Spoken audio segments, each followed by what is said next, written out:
Let's take a look today at your channels. You have the opportunity to have us select one of you in the crowd.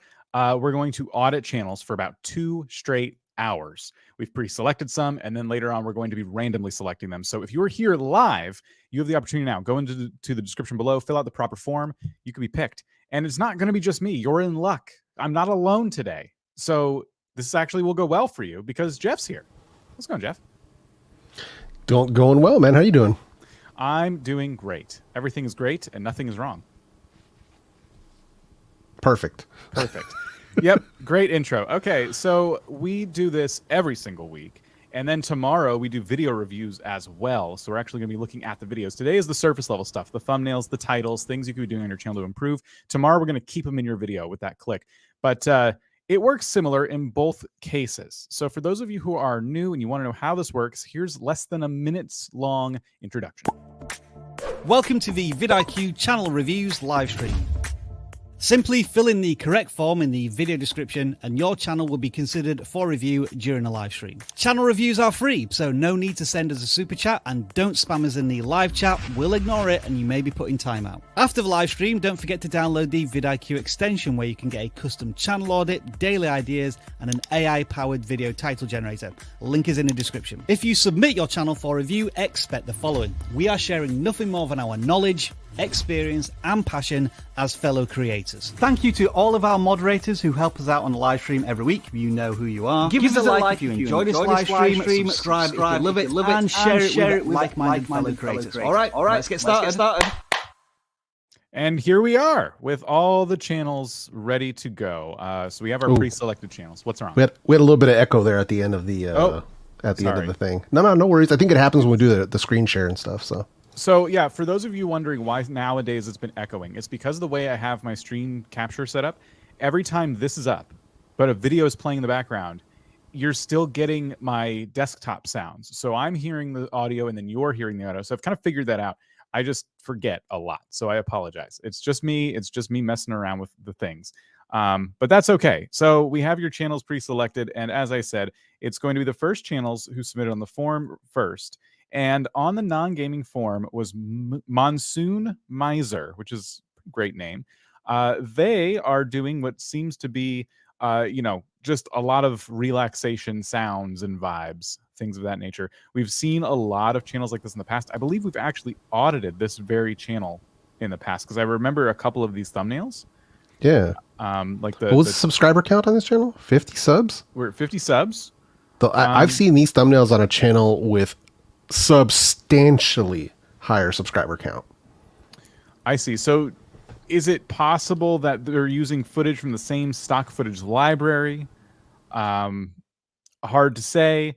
I can't speculate on how exactly you're acquiring your footage, but let's just assume, because this stuff does come from a lot of places, let's just assume that you are using a lot of similar stock footage to other channels. This is why with these types of channels, the barrier to entry is painfully low. And Jeff, maybe we should talk really quick about like barrier to entry on content, just because I think this is always a good way to like start the live stream, just that kickoff conversation of like things we see a lot. And one of the things we see a lot is content with a very low barrier to entry. The barrier to entry in this case is an account on Shutterstock or Envato Elements or something like that. So you have your footage, right? And potentially the sounds themselves. And then video editing skill, just enough to get one clip to cycle for many minutes, 10 hours in this case. The idea behind this content is that it's going to help people. It's something they can turn on in the background. Maybe they're trying to sleep and they want some noise. Just, the thing is, since there's no personality on this channel, no physical presence of a person on the channel bringing a community together, which wouldn't really work in this niche. Again, low barrier to entry. So anybody can do this content conceivably for very, very cheap. So you're already dealing with a lot of competition there. So with that conversation out of the way, unless Jeff, you want to add anything before I go on? No. I mean, I completely agree because it's similar to playing free games. You know what I mean? If everyone can do it, it means that everyone can also create a channel around it because the barrier to entry is so low. So that's the downside. And this is why you'll see a lot of similar channels which makes the competition really, really high for this type of content. Yeah. So with that quick disclaimer out of the way, I would say that if we're recognizing your thumbnails from other channels, and this isn't personally for me, this is not a niche that I'm even in, like I watch, that's going to hold you back a little bit, because it's good to have similar thumbnails to your competition, but similar in the sense that they're clickable, not in the sense that they're exactly the same. So I think as you look to adapt your strategy, as you look to improve, as you look for those views that you feel like you're not getting, it's going to be very, very important for you to do more to stand out. So what separates your relaxing rain on a roof content from other people? Very hard to answer that question in this type of space. But I will say, is it always rain? Does it always have to be rain? Could it be more? You have a crackling fireplace here, but you go really hard with the rain, and then you bring in something else. Like, this is the type of channel where I would be trying to hit every single type of relaxing noise and vibe I could possibly think of. And I'd be really trying to experiment, and I'd be really, really playing with thumbnails. I think 10 hours was a good call for content length. I also think that you could run a live stream and just have it always running. And yep. And I would choose, I wouldn't swap that one up, because people will be kind of confused 10 hours later if it goes from rain to crackling fireplace.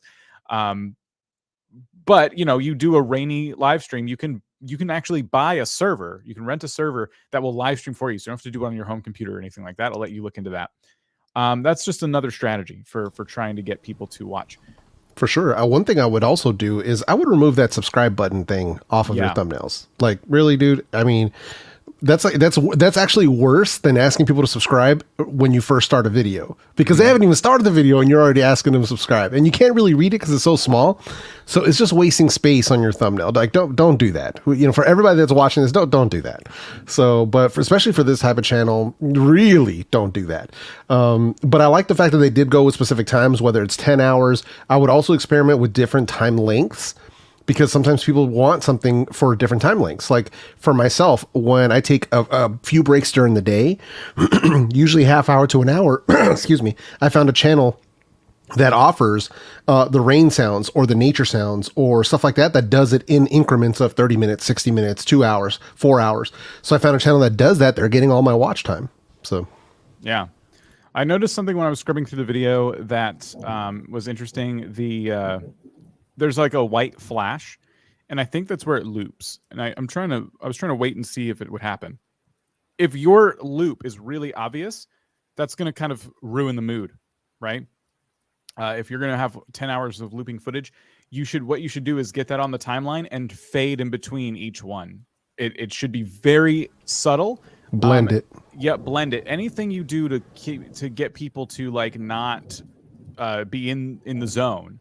Right? If you have this on your TV and suddenly it flashes white and the sound stops and starts again, that's going to be annoying if 10 hours of that. So do that. Make sure if you're going to do the subscribe button, which you shouldn't, absolutely it should have noise. It should not be one of the ones that does click, ding, like for the bell. Like, don't, my goodness, like this is not the right thing to do for this type of content. These pop-up subscribe call actions. Yeah. No, I completely agree. This is also why black screen thunderstorm channels are so popular. Yeah. So, because you don't have to worry about any flashes or anything weird going on. And you don't notice a loop because the screen's black. So I hope Monsoon Meister does, take our advice to heart here. I wish you luck. This is a very competitive space, and it's going to be one that's going to take a lot of testing, a lot of iterating, and yeah, best of luck to you. Absolutely. We're going to check out the first gaming channel that's submitted on the two forums. That was Joe P. Cool or Joe PC Ool. Could be one or the other. They have 383 subscribers. They're playing Minecraft. Very simple thumbnails. I would say very simple titles. Really a good example of a channel to dig into for anybody here who is a gaming channel in particular. I know if you're a gaming channel, but it's not Minecraft, you might be thinking, well, I'll wait till it's my channel or a game that I play. The advice I'm about to give this channel could apply to many gaming channels if they're making the same mistakes that this one's making. Yeah. If you're a gaming channel of any game, you better start paying attention. And if you're a non-gaming channel doing some of these things too. So first thing I'm noticing is the orange banner on every thumbnail. I get it. It's branding, you know, it does differentiate your thumbnails from, I'm sure, other Minecrafters. I would say this is not in the right way. It's differentiating, but it's also distracting. Thumbnail real estate is very valuable. It's very limited, and you're taking away very valuable pixels from yourself for something that YouTube already has you covered with. Because if you click into a video, and let me just pause it right here, this is you. Okay, this is your differentiator. You get to choose what this name is. You get to choose what's in this little avatar box. And this is underneath your videos on the homepage. This is underneath your videos when people are watching them. This is what I want you to do. If you are putting these types of banners that don't really add anything to the thumbnail, but they're only for your channel, I would recommend not doing it anymore. I think YouTube has you covered, and it's just distracting. And that orange is really pulling my eye. It's a nice, vibrant orange. I like that color of orange, but it's pulling my eye away from what you're trying to show me in the thumbnail. People are going to be scrolling by, and they're only going to have a couple seconds to, you know, lock their eyes to your content and try and make out what it is. In fractions of a second, people are deciding whether or not they're going to watch your video. You don't want this orange banner making that decision harder for their brains that are working on a subconscious level. Yeah, to be fair, I kind of get where they're going with it, right? Because they're aiming for some sort of branding, right? It's similar to the banner. It's followed down to the thumbnails. I totally get it. If we were going to do it, if we absolutely have to have it, the top 4 where it's just the one on the side, I'm okay with that. If we have to have it there, let's do that. The ones below it where you've got one vertical and then one going horizontal, it's a bit much, because now you're really cutting into the space, and it makes it harder to figure out exactly what's going on. But I get it. I understand what we're going for here. But honestly, I don't really think it's super necessary, at least not at this stage of your channel. But continue definitely working on that thumbnail style, getting it, improving it and doing what you can. But let's see here. All right, yeah, Minecraft LCE, okay. Nice. But there's also some different games from what I'm seeing, because looks like there's some city skylines going on.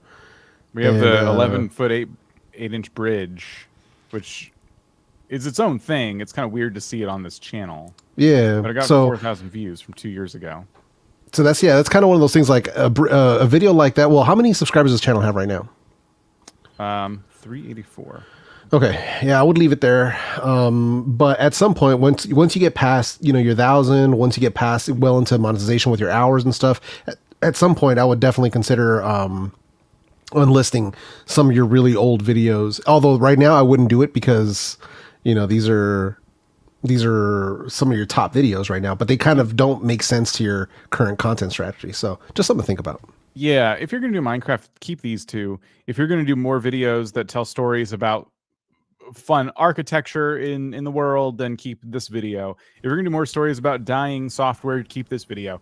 But that's kind of what we're getting at right now. Right now you have a few different things in your channel that make it feel like it's for a few different audiences on one channel, and we advise against that. Yeah, straight up. I mean, it's something that's proven to work for many of us, and that doesn't mean, and I'll say it again, from Dan's own words, choosing to show one game on your channel doesn't mean you can't play other games. It just means what goes on your channel should only be one game. And if you absolutely have to share those other games, it's free to start other channels. Absolutely free. So, that's something you can totally do. If you like playing City Skylines is a freaking amazing game. If you feel like doing that, have a second channel for that and show that off. If you like playing Roblox, have another one for that. Maybe you like Call of Duty or the new Need for Speed that just came out last week. If you like that game, different channel. Yeah. That is the easiest way, I think, to help a channel who's struggling obtain focus. My views on separate channels for separate games have slightly shifted in the past several months, and I'm still working on different ways in which someone could successfully pivot a gaming channel.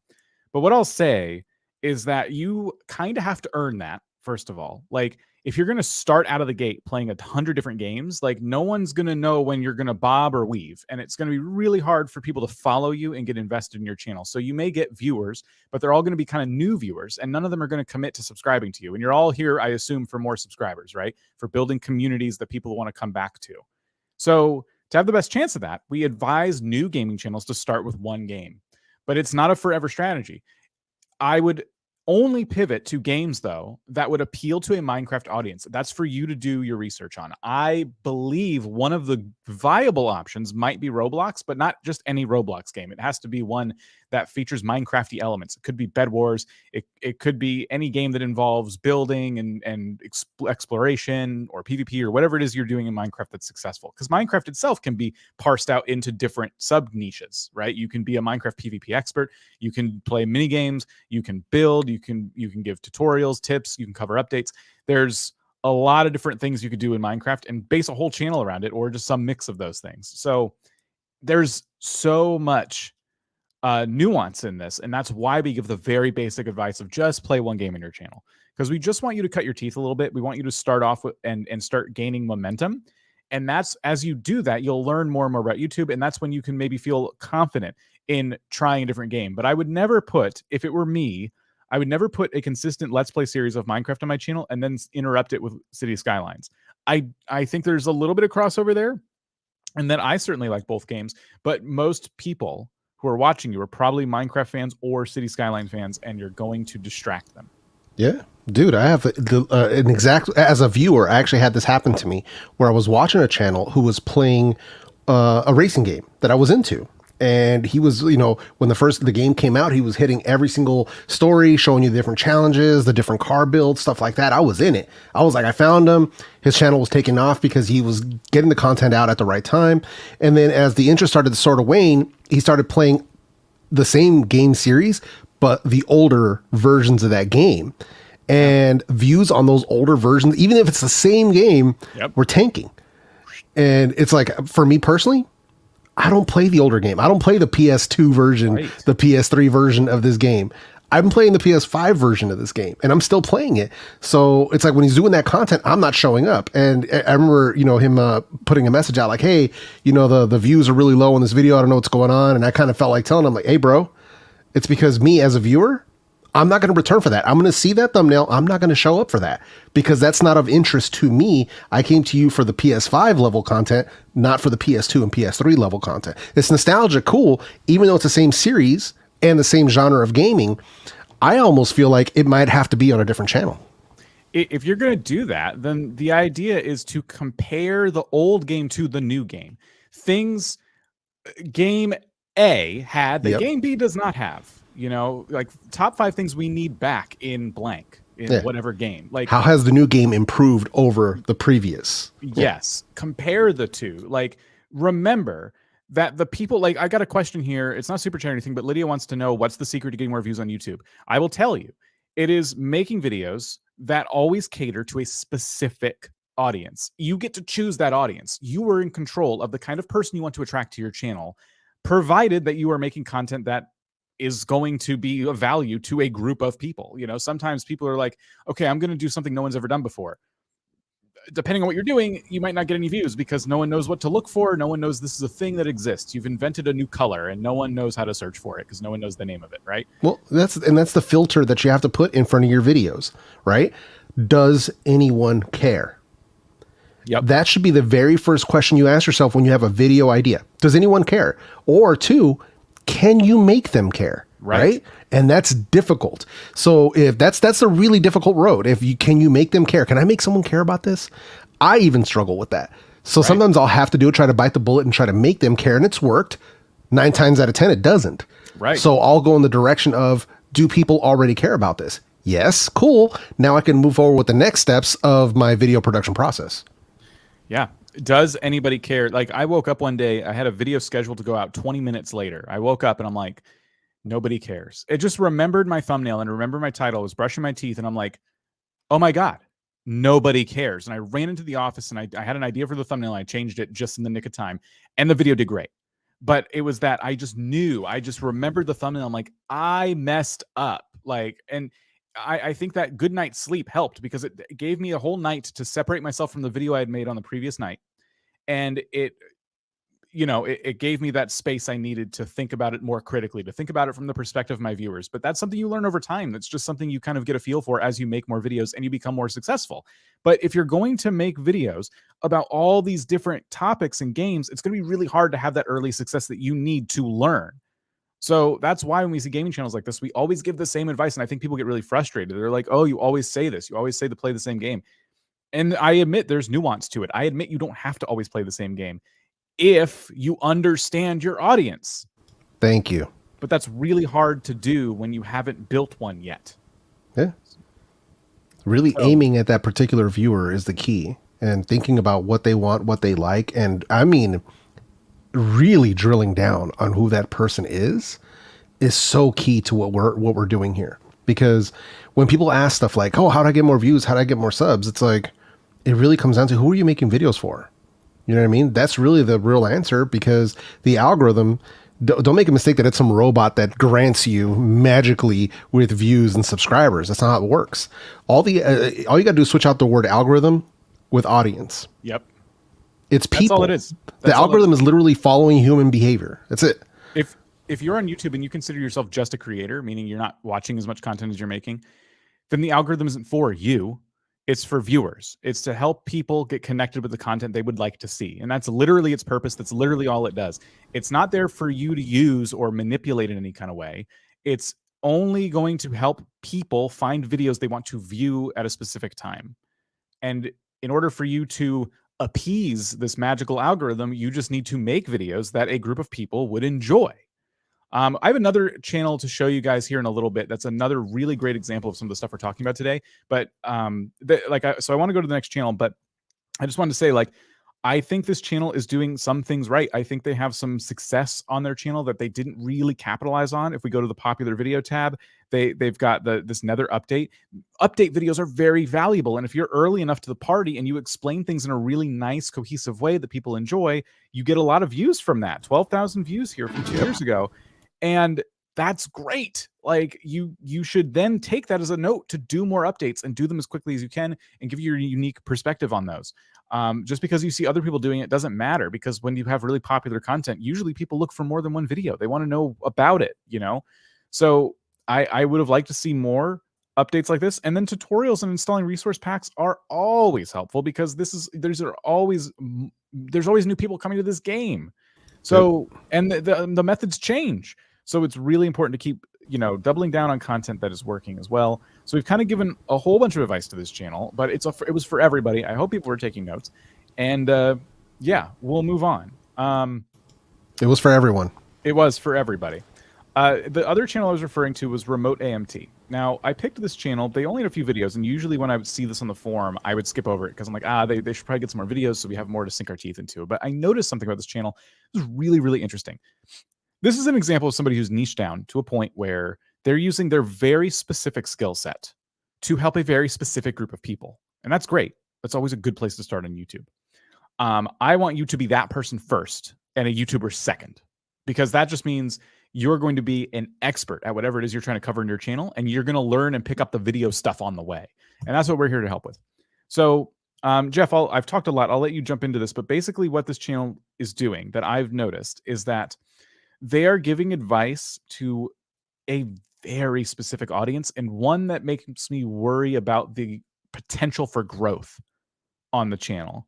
But then I saw their shorts, and I noticed they were doing things that appeal to a much wider audience. How to hand prop an aircraft.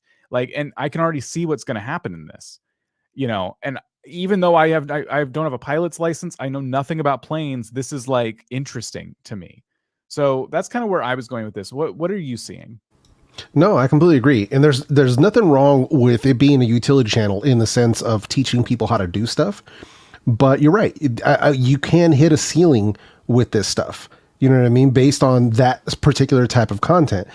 To get it to get to the next level, you have to find the middle ground between what you're showing and what is general what can raise general interest or become interesting to a general audience. So there are channels who are doing this very well. There's people who are, taking older aircraft that are not flying and fixing them up and making it appeal to a broader audience. They're not going step by step, super minute into every single little thing, but they're talking you through it. They're making it entertaining, and it can work on that level. But it's finding that middle ground of how can I still be technical, cut the jargon down just a little bit to make it more palatable and digestible to a general audience. I don't know squat about airplanes, Dan, but there's an airplane repair channel that I love watching because it's so entertaining.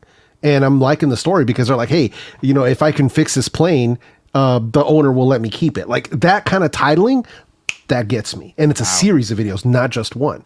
So it gets into my watch history, and now the algorithm is just shoving the videos into my home feed. I'm not even subscribed to the channel.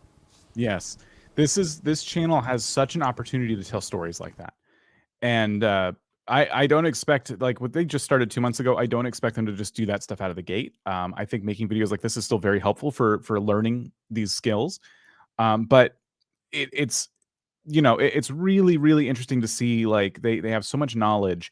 And when you look at the success of shorts like this is not because it was a YouTube short, and although that I'm sure didn't hurt. This was because you're doing something that looks dangerous, and anyone can conceive of that. Anyone can look at this little thumbnail right here and go, yikes, how does this work? And they're going to click on it. There's other examples here, and I think one of the topics that you're hitting successfully too is how to become an aircraft mechanic. And this is going to appeal to more people because it's helping military. It's helping a very specific group of people who are going for a very specific job learn from someone already in the field. These are great videos to make, but they're, again, that ceiling that Jeff mentioned is probably really low. There's only so many people going to school for this. So what can you do on this channel aside from those videos? You should still do those videos because they're very helpful. But aside from those videos, what are some of the more broad things you can do about your knowledge with aircraft to get more people in your channel that don't necessarily want to go to school to become a mechanic or a pilot or whatever it might be? Just stuff that appeals to everybody. And that was the lesson here. And I brought this channel up immediately after the gaming one we just looked at because I thought like these were two really good examples of going a little too focused with your content versus being way too broad and kind of scattered with your content. There's nuance here. There's a difference. Can this channel do videos where they are helping people become aircraft mechanics, and videos where they explain an interesting concept to more general people, or where they try to start a plane with their hands, or where they try to fix a plane so they can, keep it or something like that? Yes. Like, I think that appeals to a similar audience because I think the aircraft mechanic folks would enjoy that content. You can do your research and you can test it out yourself and you can learn from your own audience. But in my gut, I just feel like those two things would work really well together. Yeah, no, I completely agree, man. And the cool thing about a channel like this too is it can also be an evergreen play. So maybe not a lot of subscriber growth, but honestly, I'm not really sweating that. I know people really focus on that because they want to get to the milestone 1,000 subs and get the monetization. I totally get it. But even as an evergreen play, once you get to monetization, could take a little longer, but you're going to be doing the most important part. You're going to be getting the watch hours and you're going to be pulling in a ton of views. And that's what actually pays you. The 1,000 subs don't pay. No. Getting views and watch hours, that's what pays money. So that's the key. So let's not put the cart, before the horse. Everybody's like, how do I get more subs? How do I get more subs? Nah, man, you should be focusing on how do I get more views? Yeah. So those were our first few channels. We got a lot more up here, as you can see in my tabs. But before we get to that, we've been getting super chats left and right. We just want to answer a couple of these before we move on. Usually these are very interesting. So we have one here. Someone has 1,000 subscribers. It's X Tavengers. I'm sorry if I'm saying your name. Oh, Extra Vengers. Extra Vengers. Okay. 1,000 subscribers, not getting more views. Is the channel dead? Using Google Ads. Is using Google Ads a good way for growing a channel? No. Straight up. No to that last one. All you're gonna do is attract the wrong audience to your channel. Yep. Yeah, go ahead. Oh no, sorry. We've dealt with this a bunch of times. We've actually had a pretty awesome success story with one of our vidIQ Max students as well, who was doing this. But here's the thing about Google Ads, right? Is they're going to give you the views. They're going to give you the views as long as you're paying. Yep. But what does that mean, right? What does that mean? Who's watching? And are those views even good? Right? And that's one of the things where you'll see, like if you look at your analytics on those paid views, the retention is usually abysmal because they're seeing it, but that's not what they clicked for. So they're dipping out immediately. They're skipping ad, and then that's it for your video. So it's not doing you any favors. You're going to see the numbers as long as you're paying, but after that, not at all. And it messes with your own metrics. So organic growth is really the way that you want to go by targeting a specific viewer and creating content that they want to see. But Google Ads for channel growth, no. I will never do that. Google Ads is a good thing for a specific case. If you're selling something, if you're selling a course, if you're selling a product, use an ad as an ad, right? If you're going to sell something, then yeah, Google Ads make perfect sense. But if you want to use it to just like push your rando videos, don't do it to yourself. Save that money, invest it elsewhere. Imagine yourself again in your viewer's shoes. In this case, not your viewer's shoes, because somebody clicked on a video. They made a decision to watch something on YouTube that isn't your video. And your video is going to come up and try to get them to convert to your channel. It doesn't work like that. Advertisers know that if they put a can of soda in front of you, you're not just going to run to the store right now and buy it. But the next time you think of soda, they want you to think of their soda. That's why advertising works the way it does. But what you're asking them to do is go to the store. Stop what you're doing right now. You go to the store and you buy some soda. Because you're asking them to click on your video when they already decided to watch somebody else. You know where their cursor is? It's hovering over the skip ad button. That's where it is. That is where it is. You're going to get a lot of views from those first 5 seconds and then nothing. So don't use these for this purpose. They are not made for this. It's kind of funny to me that YouTube even has an option for people to use it this way. Because I've never seen one single case where this works. It's free money. It's free money. Yeah, you're right. No, it doesn't surprise me. You're right. It's free money. The other question is your channel dead? I would not love having 1,000 subscribers and not getting any views, relatively speaking. I have to ask you this back. Is your topic dead? Sometimes you can cover a game and that game falls out of vogue and no one's talking about it anymore. And you only really can put your finger on that if you've focused your channel enough to where you really understand that audience. And understanding your audience is about understanding your topic. So if you're playing games and you're in the communities where these people hang out who play these games, and you're noticing that the community is slowly starting to wind down, you're noticing people, the posts aren't positive anymore. People are kind of complaining that there's no new content updates, that things are just kind of bleh. Like maybe it is. Maybe it's time to find the next thing that people are playing. Maybe you should start a discussion in that community and go, what are you guys playing? Like you've noticed that game X is just not getting any updates anymore. What's like a good alternative? I still love games like this. And you'll start to get ideas like, I've actually heard of that one. And then you'll do some research and you'll find that, wow, there's actually a really solid audience here. I don't know if my viewers would necessarily move over, but there's a lot of new viewers to gain here. And some of them might come over because it's a similar enough game. Pivot. Then you're playing something else. Now your channel doesn't feel as dead, but you only can identify that if you have a really good handle on like what it is you're doing on YouTube and who it's for. Yeah, dude, it comes down to rule number 1. Does anyone care? Or reword that. Does anyone still care? Right. But yeah, awesome, man. Good question, though. Good questions. Thank you for submitting those. And then we'll do a couple more before moving on to the next channel. Recently, I switched my content from animation to animation from art tutorials. Do I just unlist the tutorials, even if it's getting views, if I'm not doing animations?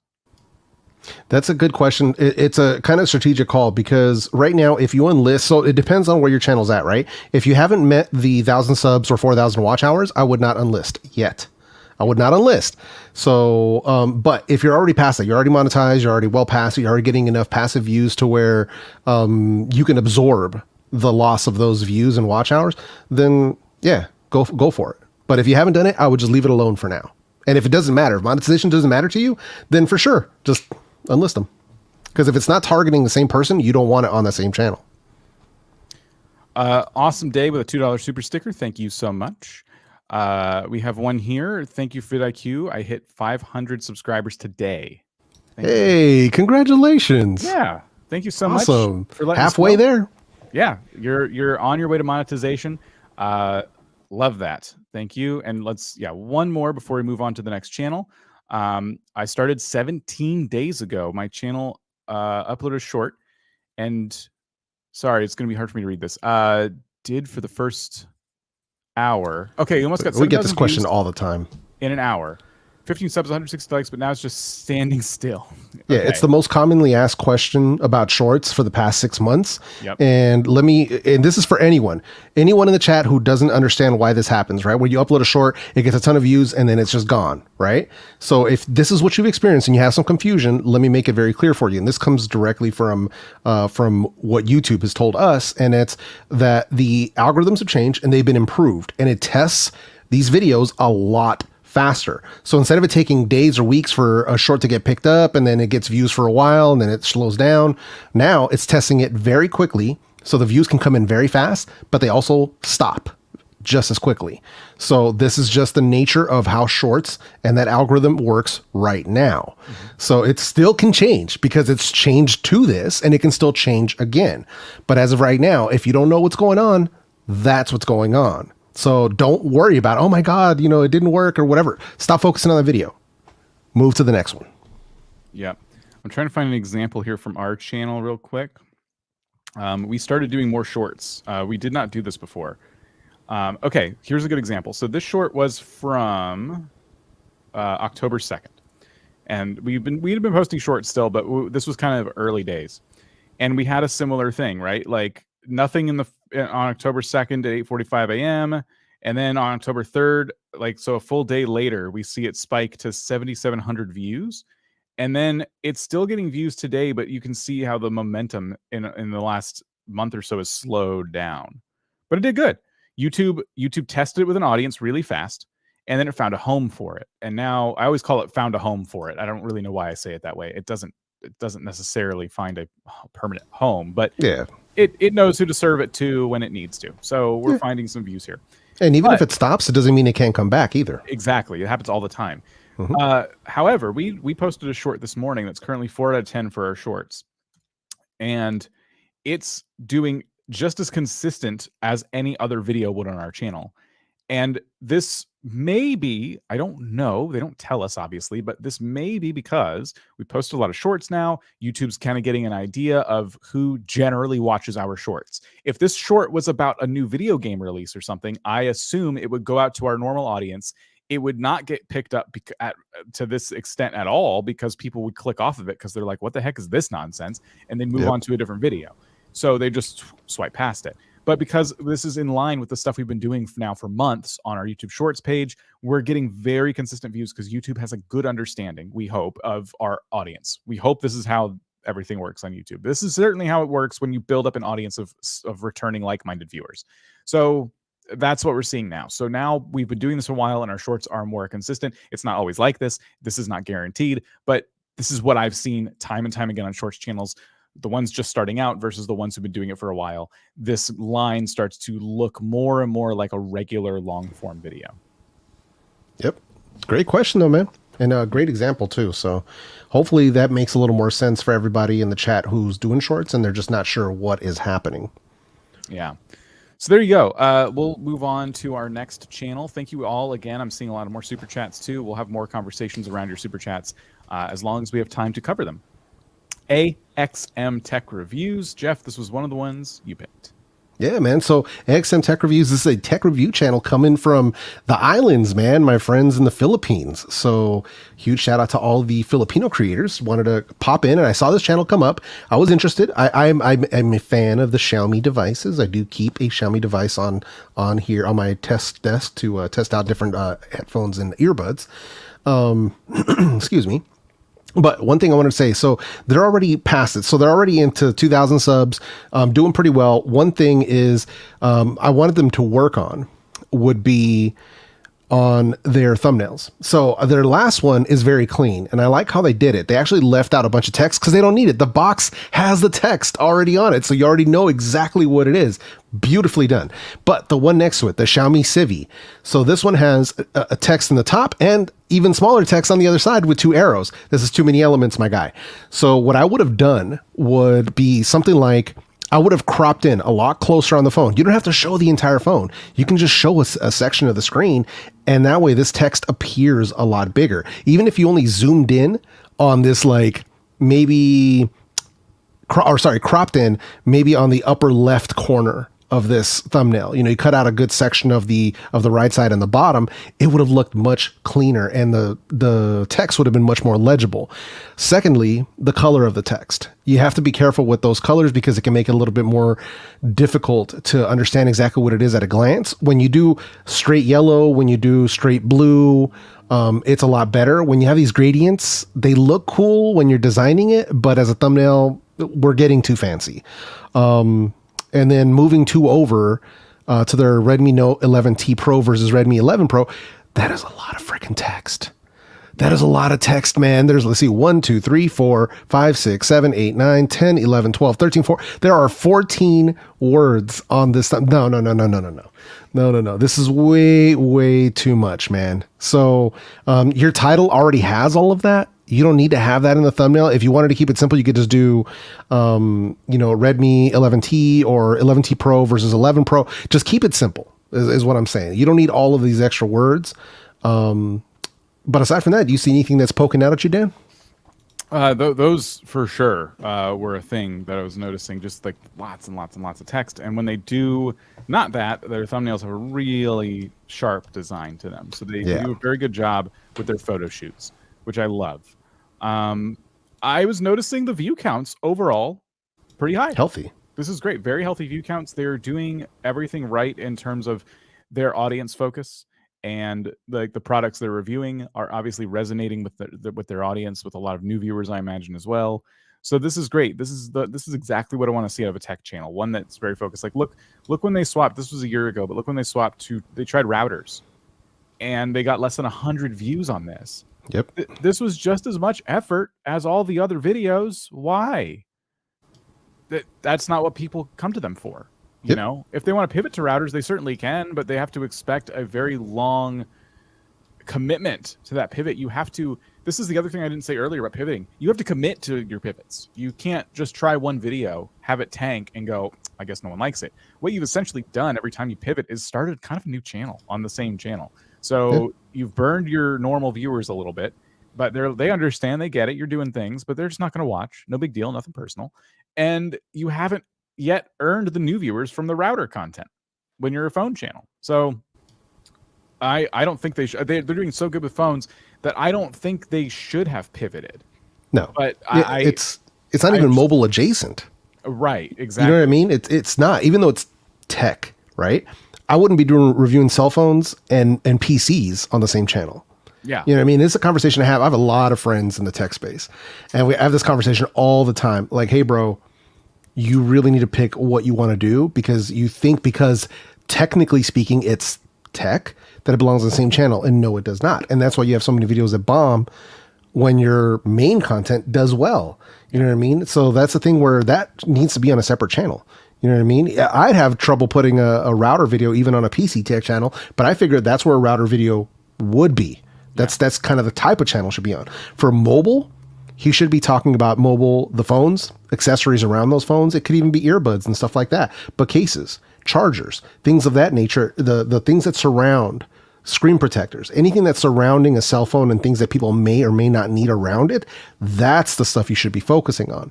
When we start talking about routers, even though maybe he got a new router and that's like, I want to show it off, don't do it to yourself. Right. Or if you do it to yourself, expect that it's not going to work because your main audience is just not going to click it.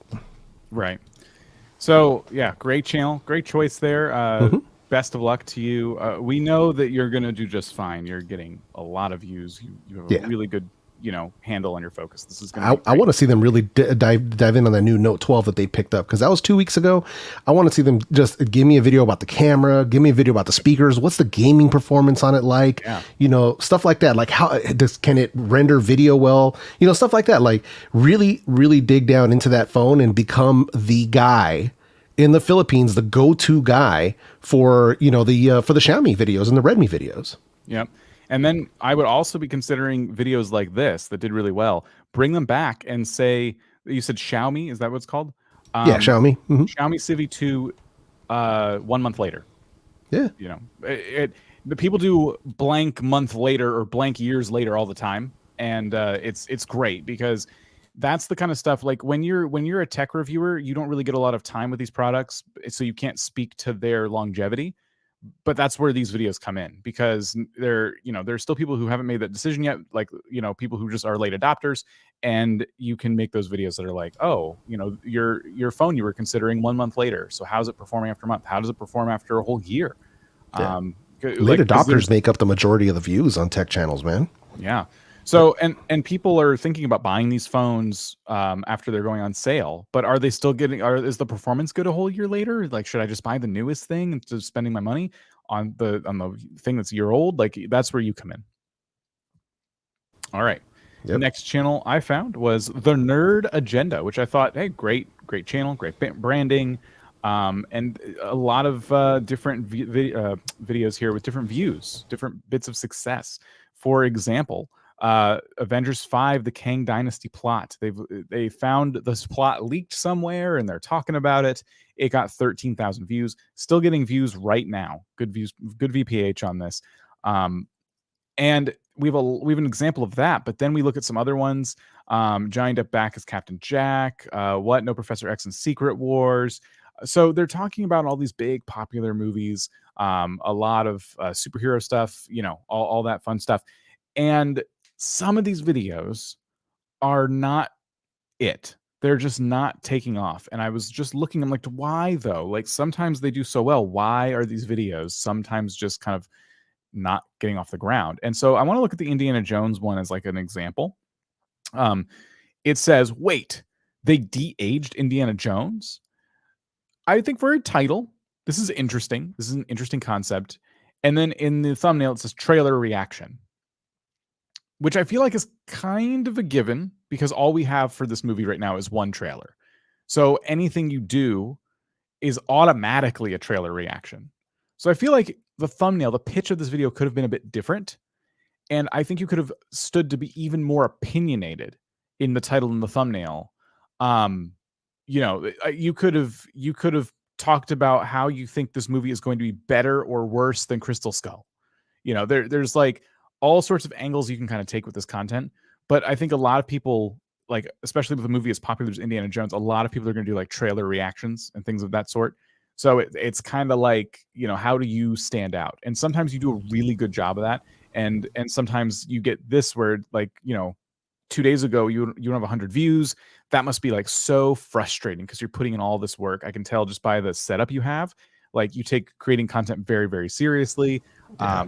It looks sharp, So I think it's, with all of these videos you're doing, when you do trailer reactions, it seems those don't take off super well. It seems people are not coming to you for those types of things. But what they are coming to you for is the little stuff, the details that they can't get from the trailer. And the dirty secret is, all you have is the trailer as well. But what you do is you take it frame by frame. You stop and start that trailer, you watch it 100 times, and you're just picking apart little details. And then you speculate on those details. You don't have any facts that anyone else doesn't have, but you're speculating on all those details. And I think that's what you probably did here. And I think that's why this video did so well, because you didn't just say Avengers 5, reaction. You said leaked Avengers 5 plot. Like, no, who's talking about that? That's amazing. I didn't know there were any plot details leaked about this movie. Now I want to watch. So that's the difference. Like, sometimes the content is really high value, and other times it's cool. Like, you did a really good job, but it just didn't, it didn't hit it. Yeah, and it's cool that they're trying the experimentation. I don't have anything wrong with that. And, obviously they're going to try multiples, which is totally fine. I think I would go into it expecting a lower performance on some of those reaction videos, but you can still definitely keep putting them in if you want to have that added as an additional lane of content on this channel. But that speculative content that you're doing and the breakdowns of this stuff, and that stuff is excellent. Like, I'm sure the Nerd Agenda is familiar with, I had the channel name in my head and now it just poofed, it disappeared. But there's a channel that does Screen Culture. Well, that's one of them. Okay. Emergency Awesome, I think, is the other one. Okay.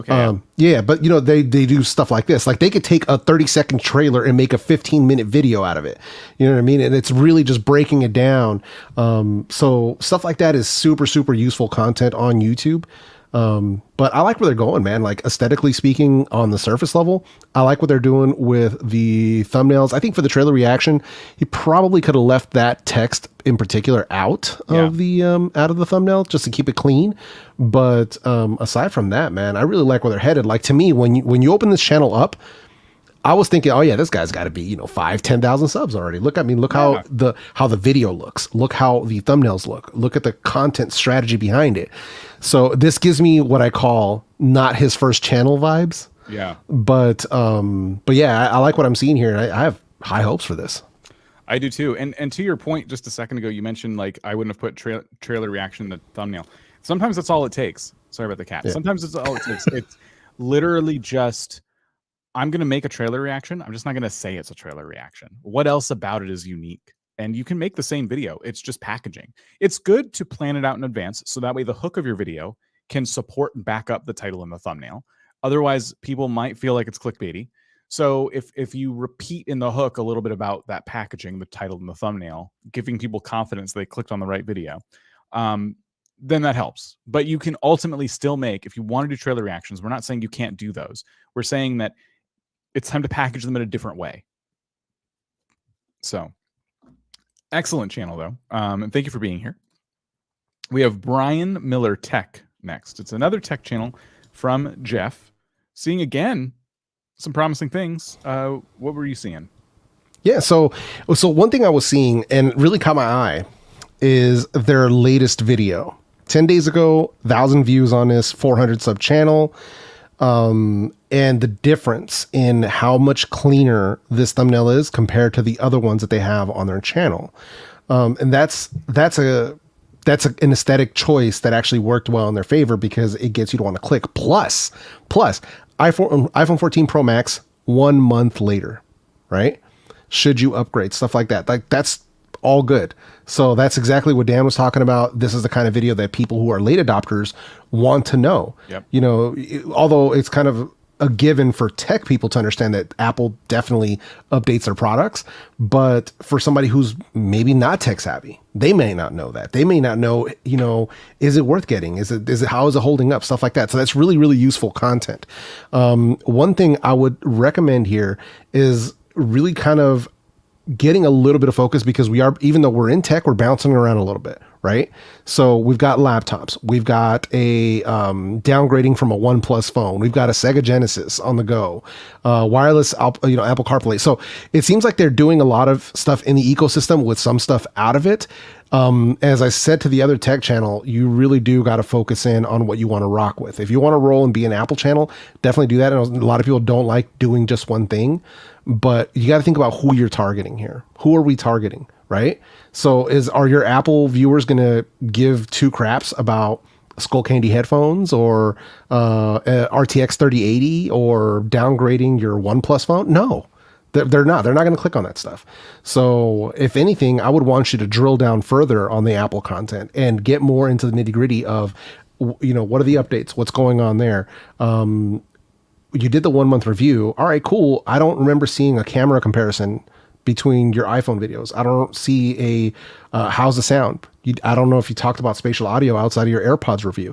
So there's a lot of stuff that you can drill down into. I would really recommend taking a look at, because production wise, I like the vibe of the video, the way the guy talks. We'll get more into that on the channel, on the video reviews, but I think a little focus on strategy of which way they want to move forward and what kind of content they put out to serve that viewer is going to be really key to getting this channel to move forward. Mm-hmm. Absolutely. Cool. I'm glad they're trying stuff though. A lot of valuable data in the stuff that's worked and the stuff that hasn't worked so much. So always be looking at those analytics and picking apart. Oh, but one thing I wanted to say too, that I wanted to point out to this channel specifically was on this last video, the clean backdrop of the desk, the MacBook and the AirPods. Now compare that to the third one over, the laptop, where it's just sitting on the kitchen table and you got like the kitchen background and stuff. A clean background does so much Yeah. for keeping distraction away from your thumbnail so that it makes much more sense. So that's one thing that I would definitely recommend. Like the way they did it, I like it, but it's so small inside this thumbnail that even if they just cropped in so that the top of the top of the laptop and the bottom of the laptop got much closer to the edges of the top and bottom of this thumbnail, it would work a lot better. And if they could separate the background, right? So blur the background out. This is one thing that I love about Pixel phones is that I can click on the laptop and it'll blur everything behind it. And it makes it much, much cleaner for a thumbnail look. But that's something you can actually do artificially with different softwares. So that's something that I would recommend. If you can't find a clean place to shoot this indoors, take it outside. Yeah. Yeah, I'm noticing sometimes they put it on like a shelf with some other decorations and things like that. And this probably looks fantastic in your home, but it just does not work for a thumbnail. No. I would even be trying to get off the granite looking countertops, you know, because they're just very like busy themselves. Right. But even just that would be better than also the fridge with magnets, the stove, the cabinets. Yeah. Yeah. Pro tip from tech channels. You know what they do for clean backdrops? They go to hobby stores and they pick up colored like sections of paper, like that cardboard paper or like construction paper, whatever it might be. They pick up sections of that stuff and they'll have different colors in matte finishes. And then they can set that down for their thumbnails, for their B-roll, stuff like that. And it gives a very clean look because it doesn't distract you away with all these crazy patterns. So just a thought, but it's something that you can do. All right. So we have one more pre-selected channel before we move on to the random selected channels. So get ready. If you've been submitting your channel since this live stream started, we're about to start picking those channels at random using the forms below. It's not too late to submit your channel and potentially get a review. Alex Ferguson Disc Golf. Again, highly focused channel on disc golf. Some videos doing really, really good. In fact, the latest video from 8 days ago got over 600 views. We played on the prettiest disc golf course in Tennessee. You know, and they really tried here with the thumbnail, like showing off the different like bits of scenery. You know, I thought that was kind of cool. And then one thing they did, like in the second to last thumbnail, tips you need to know to improve your game for 2023. The problem with this title and thumbnail is that they have nothing to do with disc golf. And I know based on your channel that the video has everything to do with disc golf. But the title and thumbnail make it look like a video about dogs or dog stocks, or I don't know. There's a few different things this video could be, and that's reflected in your view counts. When it looks like you're playing disc golf and you're mentioning disc golf in the title and the thumbnail, like that's going to do well. When you're deviating and you're pivoting your channel as far as the viewers are concerned, this is a pivot.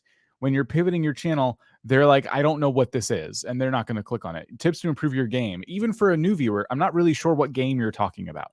So always keep in mind, your titles and your thumbnails should do both things. They should appeal to new viewers and they should appeal to returning viewers. And we actually just had this conversation today. We have a new thumbnail designer on the team called John, and John made our new thumbnail that we're using for this live stream. And we went back and forth on this thumbnail because we were thinking about, hey, you know, there's a claw picking channels, and that's what we use. That's our random picker. We use a claw to pick the channels. Does this only appeal to our returning viewers? Will new viewers know what this claw is even doing or why it's there? Who cares? And the text on the thumbnail originally said channel review.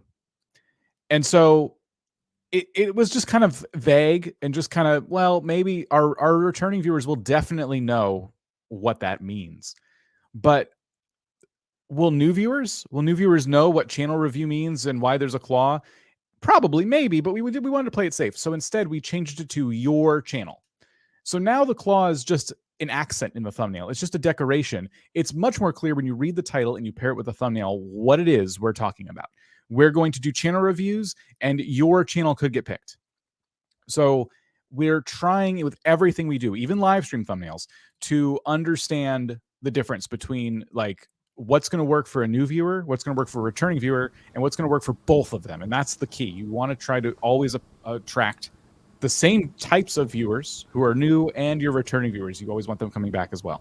Yeah, dude. I mean, 100%, man. And that's one thing where I think for me was a game changer was once I started making everything, all my strategy for the new viewers, because my return viewers are going to come back because they're already interested. I already got them, right? So the way that I treat the content, thumbnail, title, hook, everything, the way that I talk to the camera is like I'm talking to a person who's never met me before. Yep. So I don't start like introducing myself and any of that stuff. Like I stopped doing that stuff ages ago. I just get straight into what you clicked on and give you the information that you want. And if you choose to stay, cool. If you want to hang out with me in a live stream and shoot the breeze, cool. You know, I'm up for that too. But in the videos themselves, I'm making it for the new viewers because 80% of my traffic comes from new viewers who have never seen me before. So I'm making my content for them. Yeah. So other than that, I wanted to point that out specifically. Most of the time, they are doing disc golf centric thumbnails. They're doing really cool things with their titles. You can tell they're really testing out different types of titling strategies, and I think it's working really well. I like when you do use text, that it's nice, big, easy to read. I don't love the red. For some reason, red on a thumbnail always, it doesn't matter how big and bold the text is, it's always kind of like easy to skip over. I don't want to say hard to read, because when I try to read it, it's fine. It's just easy for my eyes to miss. So we don't recommend, generally speaking, red text. But I like, for the sake of like verses, that's fine in my opinion. But certain words like compare, you know, it's, my eyes would for some reason skip over that. And maybe it's just me, but I think a lot of us on the team have had that consensus in the past. Yeah, the color can kind of throw things off sometimes, especially if the background's a little bit busy. Like here's where I like the red, where they did this Riv versus Raider, where the versus is red. Yes. I like that. How do they fly? The red arrow, red fly, I would have left that out. Maybe the question mark in red, but I would have had all the text be white. So, so stuff like that, where you want to, if you're going to do the pop of color, you can let the arrow be the pop of color. Like I like this mission rig where only the arrow is red. To me, that looks a lot cleaner because it's easier for me to understand the text. Since we're using text in every thumbnail, make the text easy to understand. I love the font. I love the way that they're placing the words. I love that. That to me looks awesome. It's the color choices that we have to watch out with. The red looks cool, but sometimes it just doesn't work. But that's one thing where I would be looking at, especially when you've got green backgrounds, I would look at what the complementary and the contrasting colors are on a color wheel to see what could work well against that greenish yellow background. I would say that this is probably one of my favorite thumbnails, but overall, their thumbnail backgrounds are pretty clean. Yes. They're very nice in that sense. But what I will say is that they need to work on, maybe it's their photo editing skills. It's something about these thumbnails feels lackluster. Like they're just missing that little bit of polish, that little bit of something that's going to make them pop even more. It could be that they just feel a little desaturated, a bit hazy, maybe. Yes. Yeah. Him himself, in some of these, is like almost in a shadow, almost dark. Yes. But also the fact that they're from like the legs, thighs up, it should be closer. It should be more pulled in on him. If we're going to show a human face, allow me to identify with you, right? So I think it should be chest up, if anything. So some of them are a little too far away, and then obviously they need to be brightened. So the lighting of where these pictures are taken are, oh my gosh, I lost it. So no, but the lighting can be a little sketchy with that stuff. So you have to watch out. These you're in like the shade of a tree, and that's not really working. It's more comfortable to take pictures under the shade of a tree, but they don't look great. So one thing you could do, and this is a bit cheaty, but it looks like you're starting to do it because this thumbnail looks like that. You can cut yourself out. You can take your thumbnail photos of you separately. Yes. Take a whole day, maybe bring a few changes of shirts with you, and just stand in front of a blank wall and get poses and pictures and facial reactions. Do this for a whole afternoon. And then I would say once every 6 months or so, you update that list of like faces and stuff. And you know, and don't be afraid to crank that saturation. Yeah. and really go in and like edit these things, make them look really nice, because then you can take pictures of whatever you want, and you can always be in the thumbnail if you feel like you need to be there. Sometimes you don't, like this thumbnail here, just the frisbee and some text. I think the background should have just been plain grass instead of the bramble here that it's on. But other than that, it's like a good concept. You don't always need to be in your thumbnails either.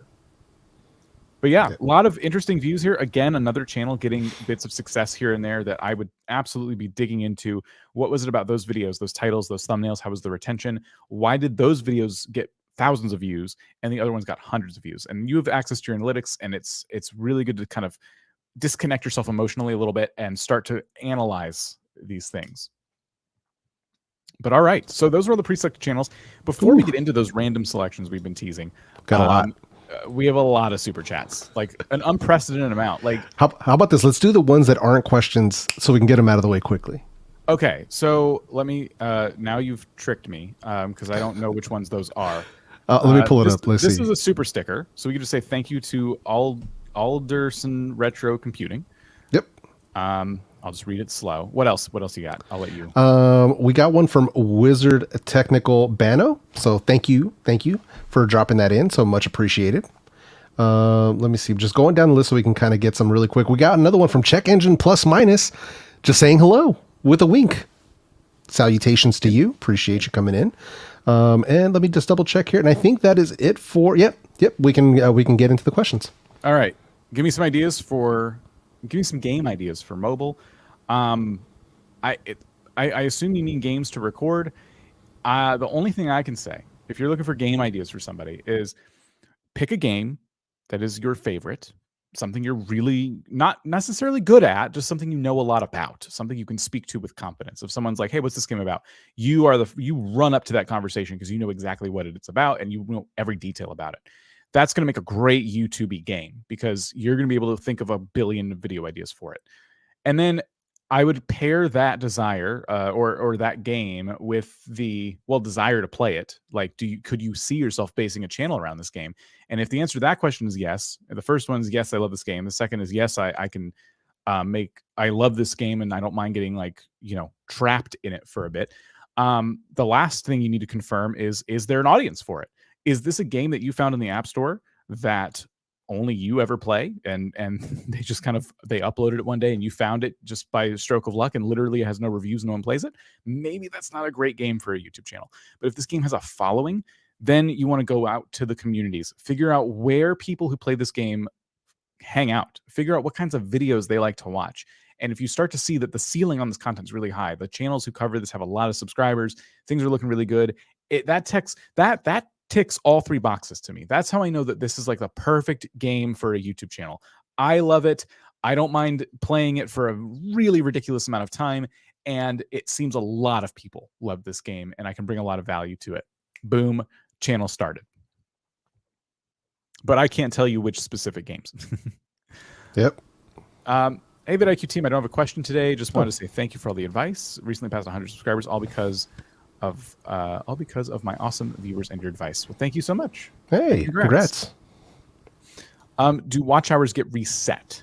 No, not necessarily. Are we talking about the 4,000 hours? Most likely, because that's the question that always comes up. Yeah, a lot of people think that they get, you have to get 4,000 by the year, and then once the year ends, it goes back to zero. That's not how it works. It's a moving window. Yep. So in 12 months' time. Not 12 months from January to December. In 12 months' time, are you going to get 4,000 hours? So if you go 13 months, the first month of that 13 has fallen off now. But every other month is still there counting towards that 4,000 hours. Yep. Yeah, so it's a rolling. Yes. It's a rolling 4,000. So yeah, basically that's sort of how it works. I've had people ask me this question all the time, like, "Oh my God, if I don't hit 4,000, then I have to start over." No, that's not how that works. It's only day by day. The last day falls off. You just have to keep working at it. Yeah. All right. So we have another one here. Thank you for your super chats. First time checking out the audit stream. Welcome to the stream. So I think what they're asking here, because I read this already, is does uploading shorts plus 3 to 5 minute videos every day, could that be harmful? I don't know what CLR is. Maybe they meant CTR, click-through rate. Yeah. 4% click-through rate, 1 minute average watch time. Been going every day for 3 months. I would consider slowing down, to be completely honest. I would really consider slowing down. Mostly because that's really the only way to test it, to be real.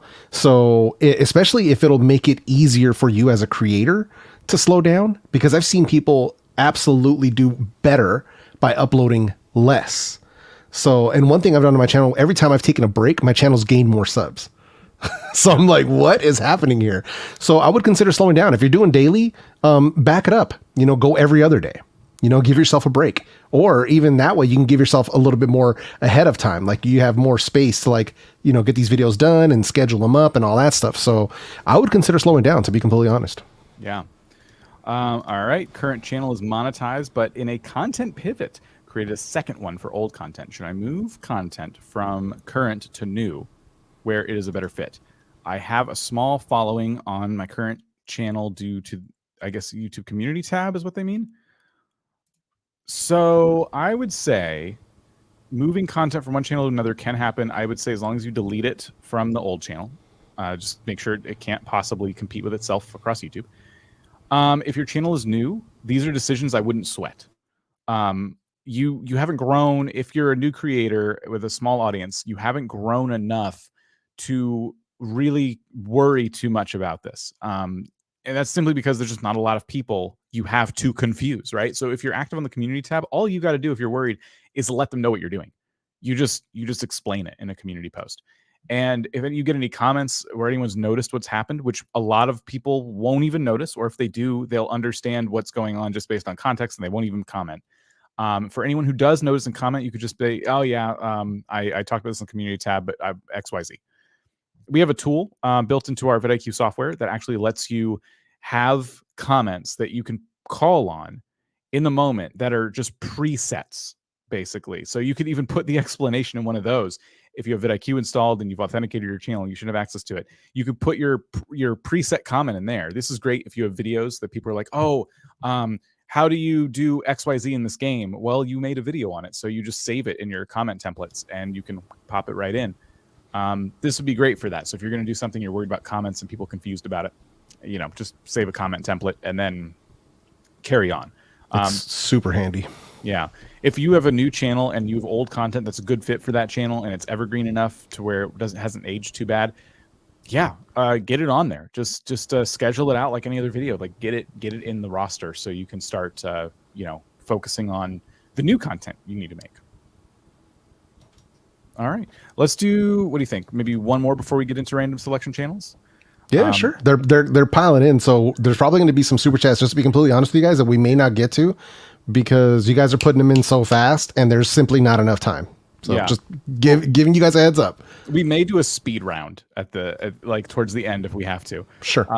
So Spike Wade says, just reached 500 subscribers. Congratulations. Looking to pivot my channel from talking about multiple animes to instead talking about only one. Do you think it's worth it? When I talk about this one anime on Videos Explode, I think the pivot's been made for you. Exactly. I think the answer is already self-explanatory. The thing I would be asking myself, though, just to be really quick, is do you care enough about this anime to be able to talk about it over and over and over? That's the key.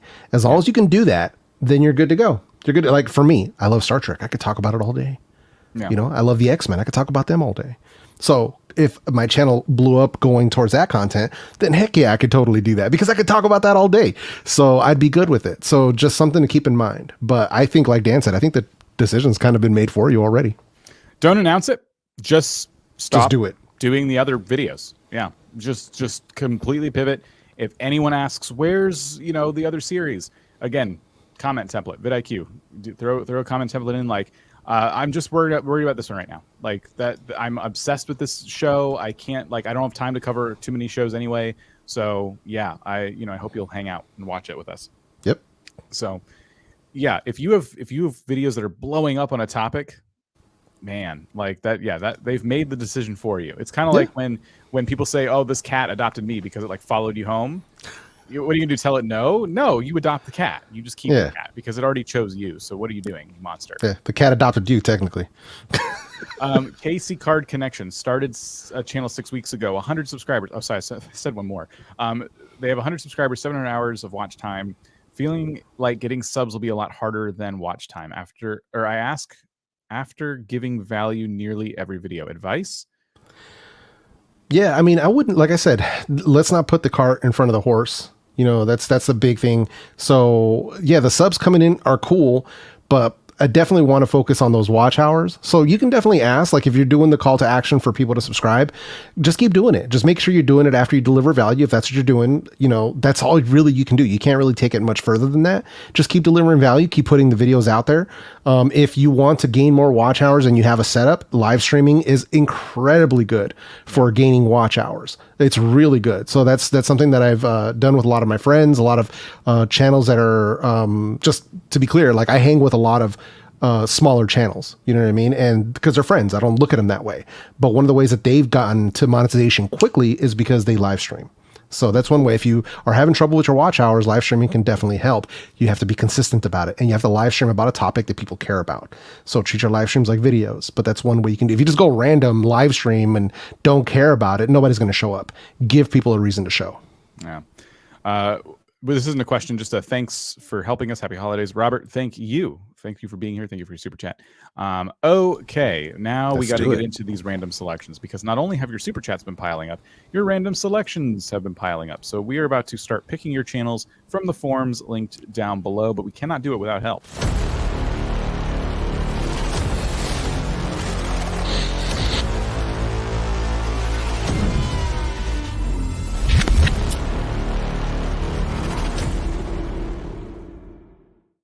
And helping us is the claw.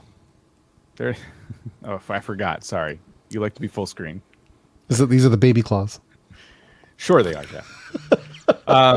So the way this works is there are two forms linked down below, and you'll notice they have similar responses. That's because we get a lot of gaming channels. So we, even separating them out, we have a lot of channels to go through, which is fantastic. So we are going to go ahead. We're going to hit numbers. We're going to type in 500, just cover everybody. And we're going to pick our first channel, which is 123. Hey, look at that. We are going to pick from the non-gaming form, and we're going to do an audit for Joey Underwood, who covers Doctor Who. Okay, now I'm excited. All I can think about is the 60th anniversary special. Like, that's literally just my brain constantly. Yeah, that's all right, man. That's all right.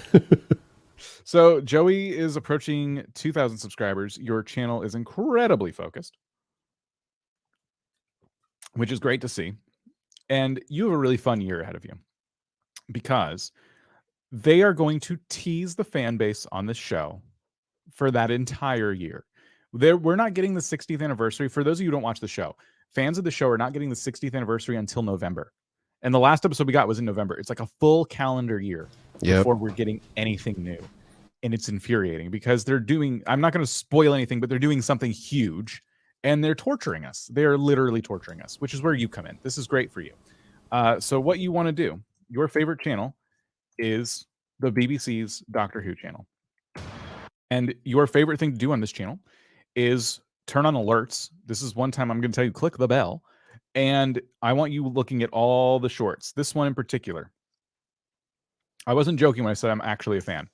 This is them teasing that production has started. Now, what did we see here? Nothing. Literally, they just clapped for sound, and that's it. However, on this slate is 5th of December, 2022. And we even have, I think there's a name on there.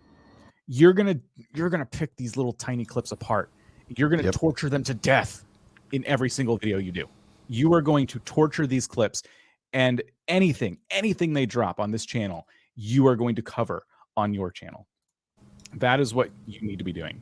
Yep. Follow them on socials. Any info that you can get, Reddit, subreddits, wherever they've got info, you need to be on top of that stuff. It's all right here. Everything they do, everywhere they are, they've put it right here for you. They're delivering your content on a silver platter. Just be sure everything you do falls into the power of your guidelines of fair use. You don't want to just take the clips and then watch them. So that is one way you are going to kind of cover this time between now and release day. You might be asking though, like, okay, but what if they don't upload a lot? Like, how am I supposed to run a whole channel based off the show if I'm gonna have to wait a whole year? This is when, and we talked about this a little bit just a short while ago, this is where you can put your channel in what I like to call maintenance mode. It's not a physical thing you can do on YouTube. It's just what I like to call it. And that's when you don't upload a whole lot. You don't need to upload for the sake of uploading, because if you've already been building up a fan base, which you have, and you upload a video once a month, for example, YouTube will serve it to the people who want to watch it. If your cadence is once a month, it's okay. You can grow faster with momentum. It's true with posting more, but sometimes there's just not a lot to say. So that's when you allow yourself to take your foot off the gas a little bit and go, it's okay. This is the topic I chose. These are the types of channels where, you know, sometimes we say, oh, that's a second channel. If you're going to cover two topics that are entirely different, that's a second channel. These are the types of channels where a second channel makes sense, because you go these long stretches without being able to like consistently cover your content because there's not a lot of updates, right? So that gives you ample time if you wanted to start a second channel, but that's not necessarily what I'm telling you to do. It's just, it's okay if your concern is, I can't make a lot of videos, because this is a year out. This is going to be a long year for you. Yeah, plenty of time to make a ton of content around this. And just like Dan said, it's being served to you on a silver platter. So you just got to stay on top of it. But that's the beauty of speculative content. It's all speculation. So you have so much freedom with rumors and with the different stuff that you can talk about. And I freaking love it. I eat that stuff up, man. When it comes to like the different Marvel movies, the different Star Wars stuff, all the different lore around a lot of the cool fandoms. I eat that stuff up, even if none of it comes true. Even if none of it comes true, it's still going to get you a ton of views. So definitely take advantage of this. Now is your time to shine. No pressure, but now's your time to shine. Yeah. Yeah. You could be talking to, oh, you already did. Never mind. It's the Disney Plus thing. The Disney Plus deal with this show is pretty big, because Disney Plus is going to get the streaming rights to Doctor Who, which means that nothing changes for people in the UK, but us here in the States who watch it, we need to now have Disney Plus to watch it, which is how the exclusivity deals work all the time. But what's coming with this deal, from what I've learned, is budget. Disney's going to be giving the show more budget. So you can do a video speculating on how is the show going to look different. And you can take clips from the 2005 era of the show, and even the even older one where they were wrapping people in bubble wrap to make alien monsters. And you could talk about how the show never had a good budget, but now what are the visions here? What could Disney do for the show? Maybe you've already covered it, but that's just one idea. Like, you can really tackle the show from all these different angles. And there's still a lot here. And I'm trying to encourage this creator, because I know this topic, and I know that it's going to be, coming up with ideas is going to be like the biggest thing they struggle with. Yeah, I need to catch up, man. I haven't watched since David Tennant, so it's been a while. Yeah, well, I'm not going to say anything, but I think you'll like it. Who was it? It was David Tennant. It was Matt Smith, right after David Tennant. Yes. Yeah. So yeah, but I'm so excited. Just I got into other stuff. I think YouTube. So YouTube will do. But I need to catch up now. So yeah. I would say these thumbnails are mostly good. They could use a little bit of sprucing up. The text you're using is big and bold, but that glow you're putting on it makes it hard to read again. Yeah. You know, it's just too much. And then for this one, will Dan die? Like, I know what this is because I saw the episode, but like, you've blown it up so much that it's hard to see. Like, it just don't really, I think people scrolling by won't really register in their subconscious what this is. So I would have taken the character, shrunk him a little bit, not had him in the spacesuit, and instead just had a picture of him, you know, maybe just a press picture of the actor or something. And then just an arrow pointing, like, will he die? It could have been that simple. I think some of these thumbnails, you just could use that second set of eyes. If there's someone that you know, maybe it's our vidIQ Discord. We have a free Discord server you can hang out in. You know, ask around, see what people think about these thumbnails that you're doing, because sometimes that's all you need is a second set of eyes to tell you, like, I don't really know what that thing in the left side is. Like, what is that element that you've kind of added here? So yeah, that's just what I'm suggesting for you. I think you're covering something that fans of Doctor Who are going to really like. Also consider, if ideas are something you'll struggle with, also consider the Big Finish audio dramas. They wrap themselves up pretty tight when it comes to the show and the canon and everything. So you could talk about the stories from those. There's also like comics and stuff like that. So when it comes to Doctor Who, you don't necessarily have to just be the TV show person. This is one where I'm going to give you license to, you know, branch out a little bit, because a lot of these other elements of Doctor Who span different mediums. They're not just a TV show. They like to take their canon and say, by the way, there's this new comic strip out and it's canon. which is for fans just kind of mind-boggling because a lot of you know, times those are two separate things. Yeah, for sure, man. But yeah, no, they're doing a good job on this channel, and the sky is the limit right now for them. It's like entering a beautiful phase, like the Star Trek channels right before the new shows launched, or, you know, the Star Wars channels right before the new shows launched. Like, you're in that window of time where you can have a lot of fun and then lead. Basically, you don't want the show, the next season to start, and then that be the first time you hit your audience. You want to be hitting them all the way up to that point. So when your new videos start to come out based around the episodes and stuff like that, YouTube's going to know exactly who to serve them to, pun intended, completely. So there you go. The great channel here, and I do hope that we were able to give you some guidance. Ultimately, though, for anybody who has a topic like this that is seasonal, like it comes and goes, you don't have to upload every day. It's okay. It's okay to take a break from uploading, and you can totally come back and pick up your channel again. Like, your channel, we wouldn't normally advise a hiatus. If you can avoid one, avoid one. But if you have to have one, it's better than like forcing videos out that, you know, are very low quality because you feel like you have to meet an upload schedule for some reason. But that's just a, you know, fair warning. Yep, absolutely, man. Okay, we're gonna pull up a gaming channel now. It's been a while. Let's see how our gaming channels are doing. 119 on the gaming list. And let's check out, they're doing long form videos. Let's Plays, I think they said. They're called IDoSomeGaming. Not very confident in their response on the forum. Not very confident in the name of their channel. IDoSomeGaming. I feel like there should be a question mark after it. It does. I see why. Accurate. Now. Yeah, I see why I'm sensing that from just the name, because they do some gaming sometimes, but sometimes they go bowling, or maybe that's dancing, or rollerblading. I don't know. Stop motion Lego.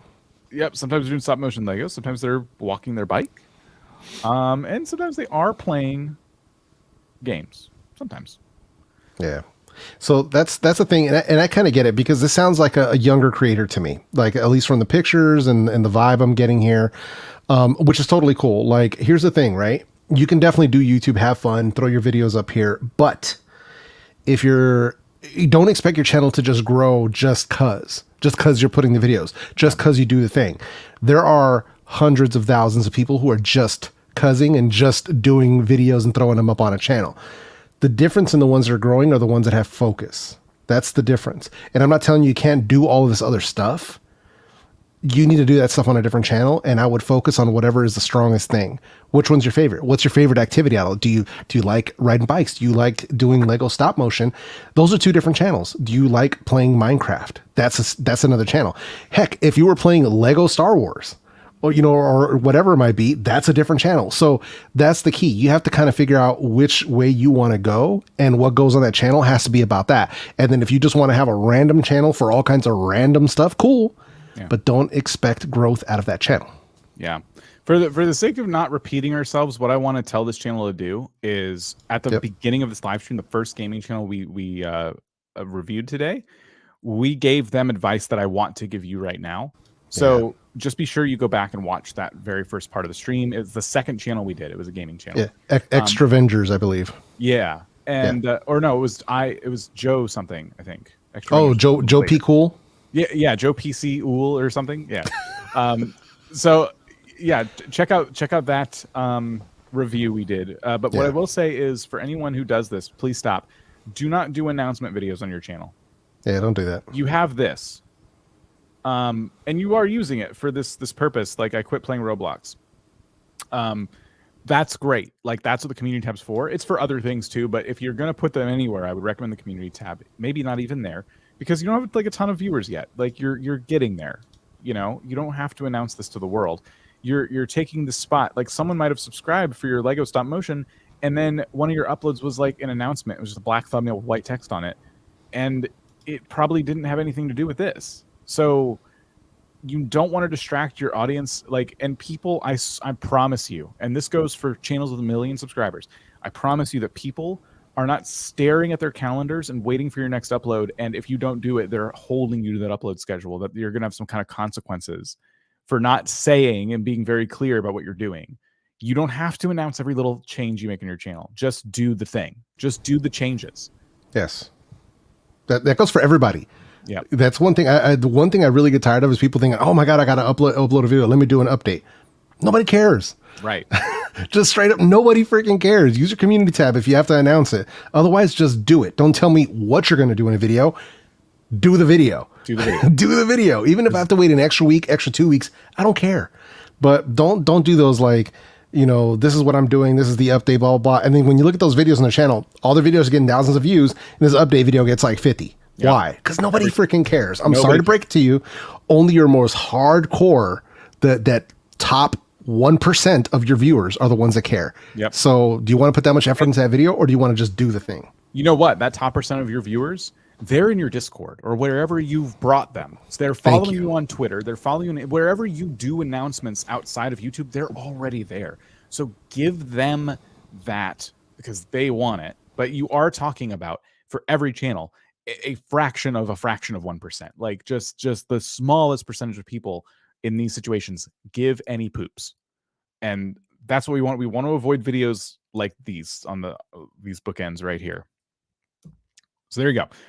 Next channel, courtesy of The Claw.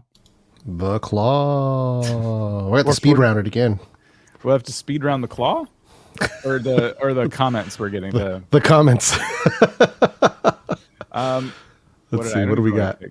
Hold on. 446. There it is. On the non-gaming channel. 446. Okay. They cover military history. They have almost 4,000 subscribers. And they're doing long form videos. All right. So, what do we got here? The Halifax explosion, Operation Atlantic. Canadian military history. Interesting. That's a heck of a niche. Yeah. And getting some pretty interesting views here too. For 4,000 subscribers, some of your videos are almost 1,000 views, some over 1,000 views. This is going to be a tough one for me. I'm not going to lie. This is tough because I could go on a whole tangent about, well, I don't know who Smokey Smith is. But the thing is, it didn't matter. Like, still almost 2,000 people watched that a month ago. Or the videos from a month ago. This is full evergreen play right here. Like 100% searchable content, evergreen play, especially historical stuff. We see this in like World War II type of content, and well, actually not just World War II, but a lot of this kind of stuff. So especially when we're talking about military history, and especially if they're keeping it specifically to Canada, that's pretty interesting because you're niching into a further tighter target audience.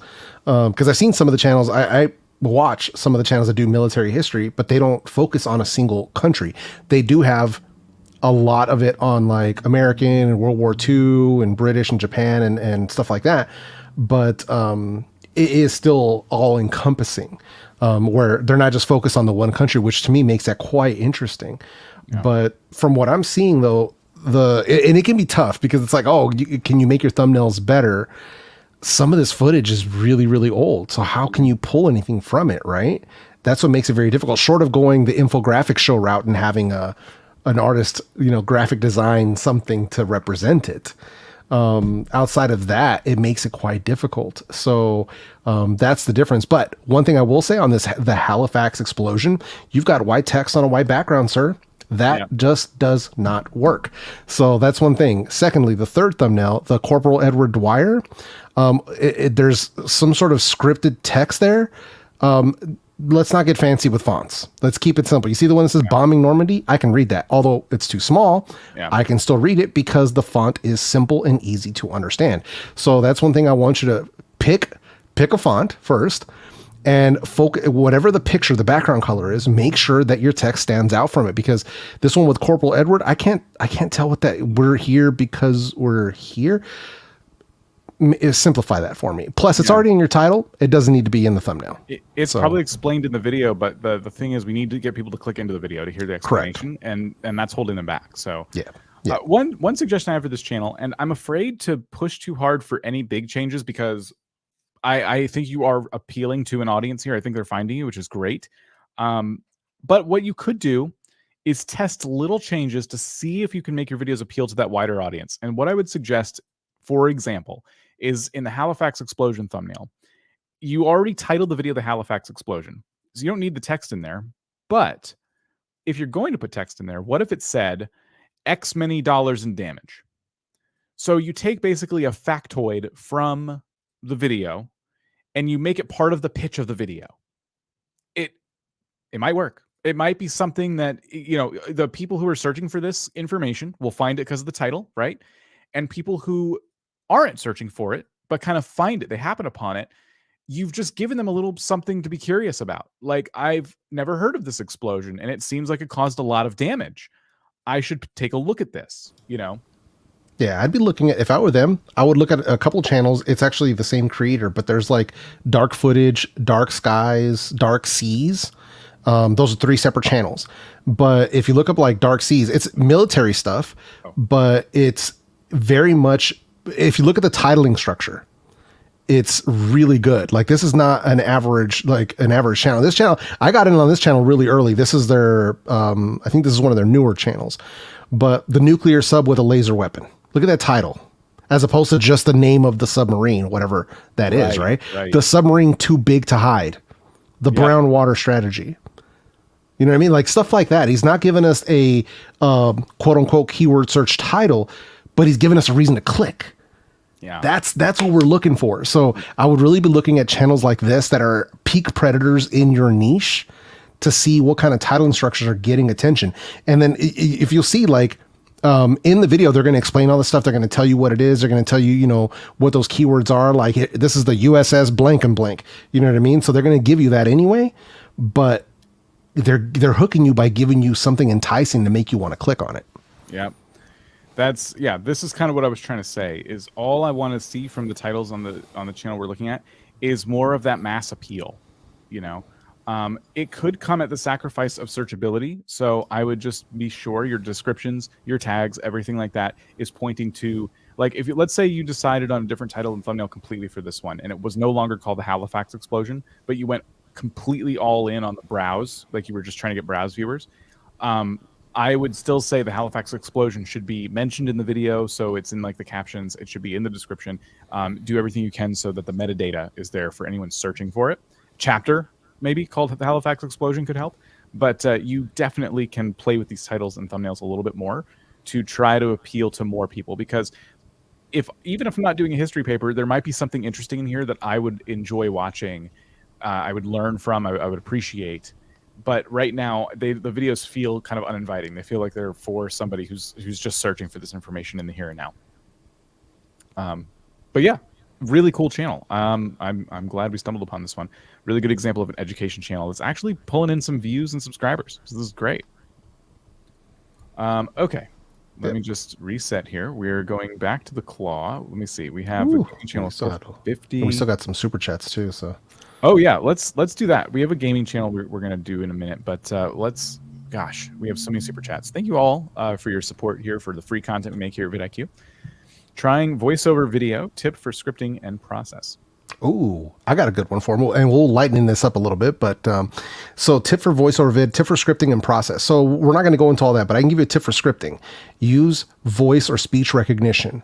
So you speak out your script, and that way when you read it back, it's using your own vocal and speech patterns. So you will trip up a lot less when reading it back, and you won't sound so robotic. I personally use my phone. You can use an iPhone. You can use it in Android. A lot of the newer phones have excellent speech recognition. iPhone has definitely improved with the last 2 updates, if I remember correctly. But it really helps. If you use Google Docs, if you use Notes, whatever it might be, use your phone to record yourself talking, and then once you put it in a document, go in and make sure you get your punctuation, fix any words, stuff like that. But when you read it back, it will sound like you're not even scripted. Yeah. My tip would be that I read a lot of scripts and I do a lot of live streams, and this is especially lately, this is happening. My throat hurts, and it's because I just talk loud. It doesn't hurt in a sore throat kind of I'm sick way. It hurts in a like I've strained my voice kind of way. You'll notice I'm pounding coffee and water today, because I'm suffering from it right now. And I'm also trying to bring myself down a little bit.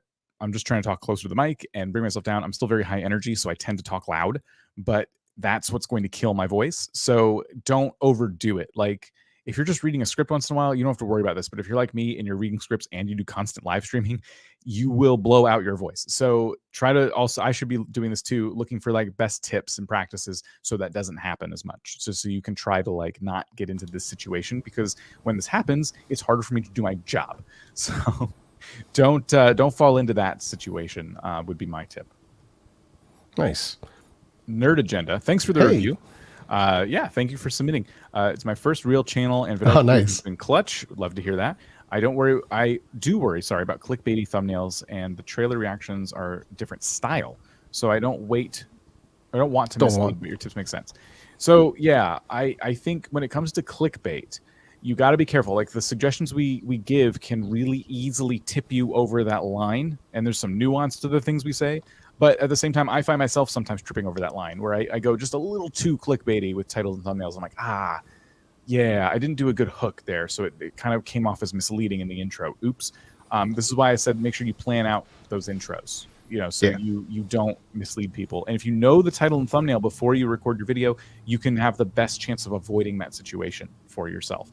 But yeah, and also if you go too hard with clickbait, like I always feel like you take a bite out of your channel's like soul every time you really clickbait super hard and you trick people into watching your video and they didn't get what they wanted and they leave. You can only do that so many times before they stop watching, because they're like, this is the clickbait guy and I don't want to watch this guy. So we're not encouraging you to be that person. Don't be that person. Yeah. But definitely, like, you have license to play with your titles and thumbnails a little bit so that you can do a trailer reaction without saying trailer reaction, because you just got to consider that it's obvious. Like, of course, it's a trailer reaction. We all just saw the trailer. I'm reacting to the trailer, but I'm reacting it from this perspective in this way. Yeah, nice. I don't know if you have anything to add, but that was no, you got it, man. Let's see. From Monster Shop, thank you for the super chat. I'm just thinking this.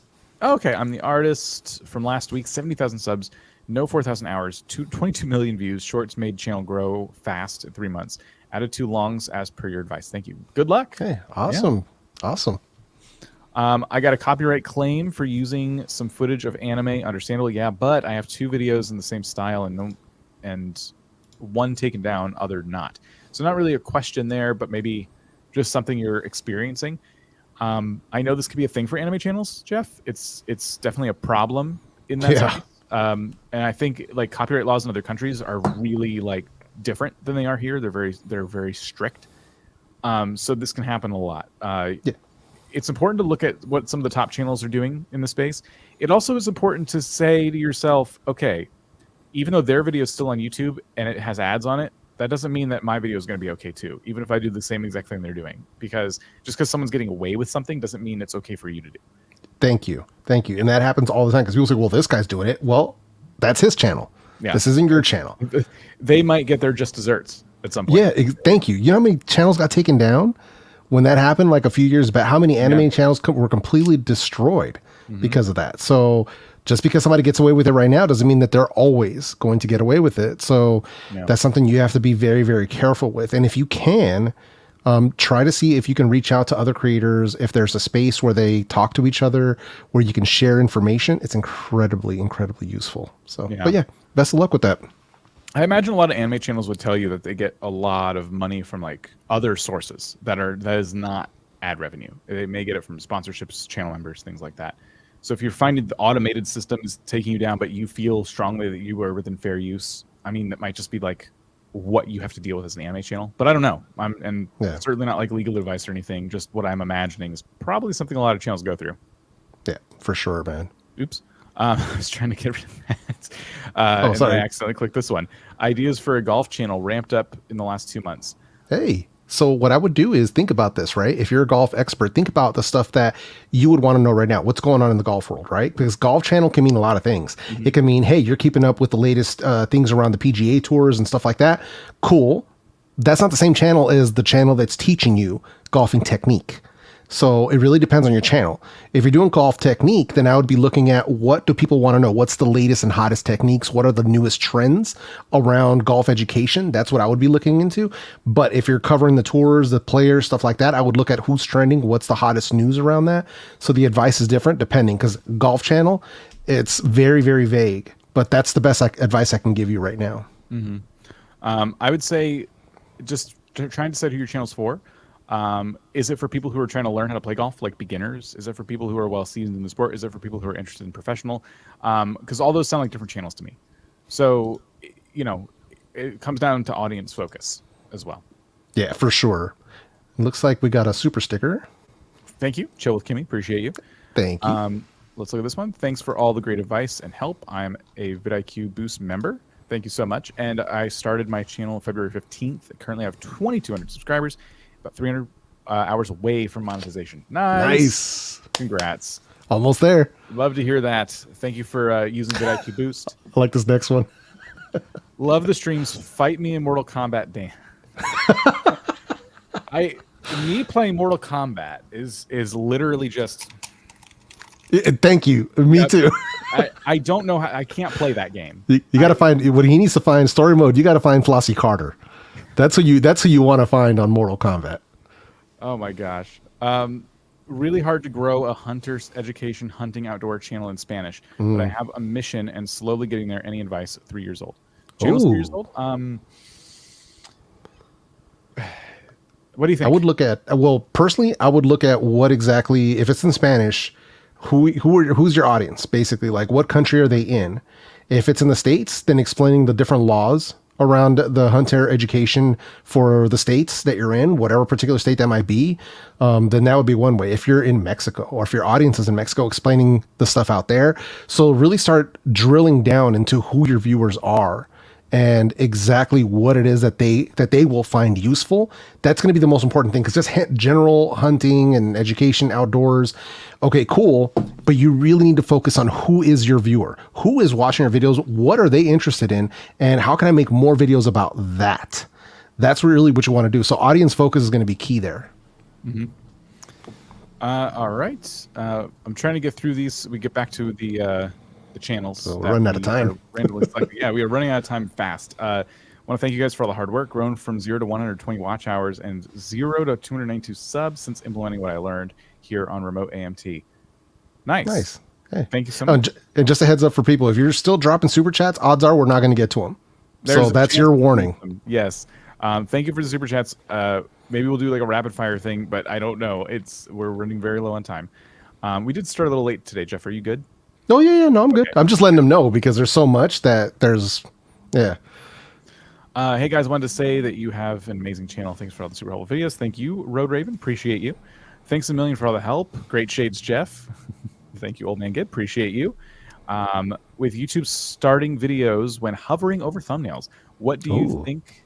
What can we do in our video intros to increase the click-through rate? Great question. That's a really good question, because this is where the hook of your video is an extension of your thumbnail and title. Mm-hmm. And this is also why, and I started doing this a while back, it just so happened to have worked out in my favor, where the first 30 seconds, I'm confirming the click, both verbally and visually. So let's say I'm going to talk about, let's say as a pure example, I'm going to talk about this iPhone, right? So I'm going to talk about this iPhone. The first 30 seconds of this video, all you're going to see is this. That's all you're going to see. You're not going to see my face. You're just going to see this phone panning this way, this way, this way, this way, different angles, while I'm explaining to you and confirming the click. You know, something like, hey, the new iPhone 14 just arrived and it's packing all of these amazing features. The whole time I'm doing that whole hook, all you're going to see is the phone. And it's going to work great, because as people are hovering over, they're going to say, oh, this video is about the iPhone 14. As soon as they hover over, all they're going to see is B-roll of the iPhone 14. They're in the right place. Yeah. So think about that. Think about the first 30 seconds, both scripting and what you're showing on screen needs to confirm what your title and thumbnail are saying. So that should be an extension of that. Before you even hit record, have your title, thumbnail, hook, and what you're going to show on screen for the first 30 seconds. You need to have that already in here. Mm-hmm. And don't do branded intros. Please don't. Don't do Ben Van Kirk, DIYs and like have your name flying around the screen and music and all this. People do this all the time. They can look cool. Sometimes people put a lot of money into those. If anything, make that the outro, but like just keep it out of the intro of your video. It's like the last thing you need people seeing, because it's almost an invitation to click off. Like, hey, if my hook didn't attract you to this video, now's your chance. You can leave. I'm giving you permission. There's a few seconds of branded intro. And if you're tired of me already, go ahead, leave. Like I think that's what people see when they see those. So just get rid of it. Okay. Let's see, just a few more, Jeff. And we're gonna, hey, it's Tish. It's the other Tish. Tish in Tennessee. Not in the community tab. I am often on other significantly larger channels, live shows, and just started my own recently. Channel started in July, 3.5. I'm guessing K subs. I think we mentioned the community tab in Tish's previous comment, but my memory is not helping me out with this. Yeah, I don't remember what the previous comment was. We've gone through so many. Tish, I'm so sorry. We appreciate your super chat. Very generous super chat. Yeah. In any case, if you meant to put K there, congrats on over 3,000 subscribers. Does growth become compounding after 10,000 subs? It can, if your momentum is still up. Yeah. But you can have 50,000 subs and your channel could completely, it just depending on how things are going in your topic, if you made a pivot, nothing's guaranteed. No. An amount of subscribers doesn't guarantee you anything. We have 600 people watching us right now. We have 1.3 million subscribers. An amount of subscribers doesn't guarantee you a single thing on YouTube. Not at all. This is why, this is why to me, subscriber numbers are overrated, to be completely honest. Yeah, they unlock certain things and milestones are cool to celebrate, but aside from that, they don't guarantee squat, because I am very familiar with channels that have, well over 5 million subscribers that don't get 5,000 views per video. So subscribers don't really mean much in that sense. So it's really about, at 10,000 subs, are you going to be working harder at getting those views than you were at 5,000 subs? That's really what you need to be asking yourself. And that answer needs to be yes, because I work way harder on my content now than I did when I was at 50,000 subs. So. And then last one here before we pick our next channel. Dandelion Heaven asks, our channel exploded from shorts and we're worried about transitioning to more long form instructional videos. They're an urban farm homesteading channel. Don't worry. The fact that you're worried is the mindset I kind of want you in. Not worried per se, but the idea that it might not be as smooth as your shorts are going, because it won't be. You're going to make long form videos. I suggest while you're still doing shorts, I want you to consider the audience that's seeing the short form videos and ask yourself, in all honesty, would that same audience be interested in what I have to say for 10 minutes versus 10 seconds? And if you feel strongly about that, if you feel like your content is in line with what you're doing on shorts, then do it. But I would anticipate late adoption. I don't think your shorts viewers are going to come running right away. I think those videos could stand on their own. In fact, you might find that you build an audience that watches your long form videos and an audience that watches your shorts. But again, nothing's guaranteed. And I'm hoping that I'm underestimating how powerful your shorts audience is right now in terms of like them coming to the long form videos. But go in with that mindset of like, I might not get views from this, and that's okay. Because you can just keep doing your shorts. It doesn't interrupt. That's the great thing about having these on separate categories now. Like, it really doesn't interrupt what you're doing on shorts if you don't want it to. You can keep making your shorts and make your longs. Test it though. We've seen so many channels who start on shorts find a lot of success in long form videos. This might not happen the first time you upload, and that's okay.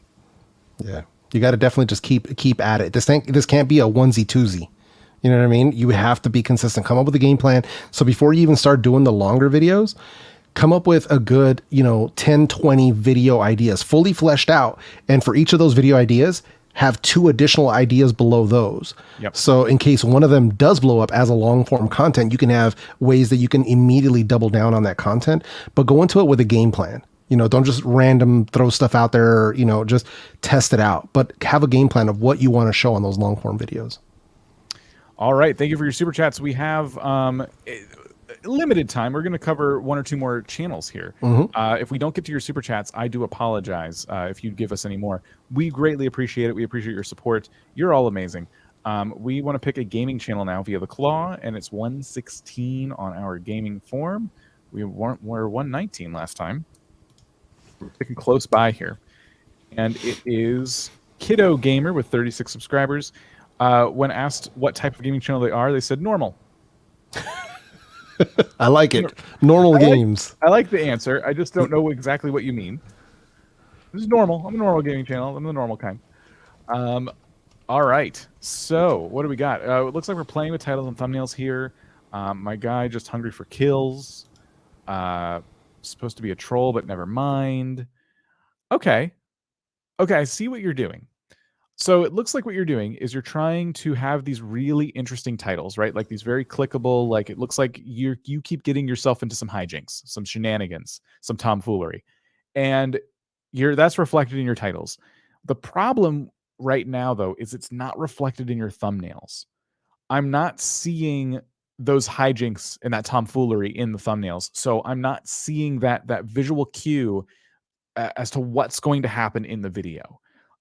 You kind of throw some text and some emojis on there, but it's the images you're using are for some reason very grainy, and everything just feels kind of like muted and kind of meh. Like these aren't very vibrant images, and I think that's where you're struggling. Other than that, also your hashtag game, while on TikTok might be great, is not great on YouTube. It just bloats your title. Title should be short and easy to read. I'm recommending that if you're going to put hashtags in your title, do so strategically. This is not it. I would never use hashtags like this. This is a TikTok strategy. It's not the same on YouTube. YouTube has hashtags. They are clickable. People don't use them. As far as we've seen, people are not using the hashtag system on YouTube. It could change in the future.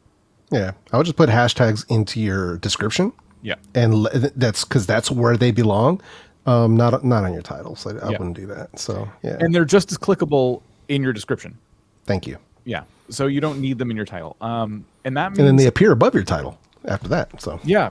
And that means your title goes from my guy just hungry for kills, MLBB India, to just my guy hungry for kills. It's a much better title. It's a much more readable title. It's way more interesting than some of the things you're doing here. Yeah, the red text can be a little tough, but it at least pops off of the background. But there's too many elements going on in some of these thumbnails. Sometimes the text is too small. I like the last two because they've gone up a size, so it makes them much more legible. But red text over backgrounds that are like burgundy and stuff like that, it's just not working, man. We're trying to get too fancy, so I would definitely think about changing that color just a white with a black stroke if you want to do that. So just to really make it stand out and make it much clearer, try to keep it to less than 3 words. But that's the best advice I can give you straight up about using that text. Yeah. So thank you for sharing your channel titles and thumbnails. That's what's going to be. But best of luck to you. Let's pick another non-gaming channel. In fact, the non-gaming form has grown past 500. So we will now do, I'm just going to do, 540? Sure. And we're going to pick out number 172. The Claw is just not into anything over 200 today. 172. Well, it picked 400 earlier. Yeah. But we get 444 last time, I think. Something like that. All right.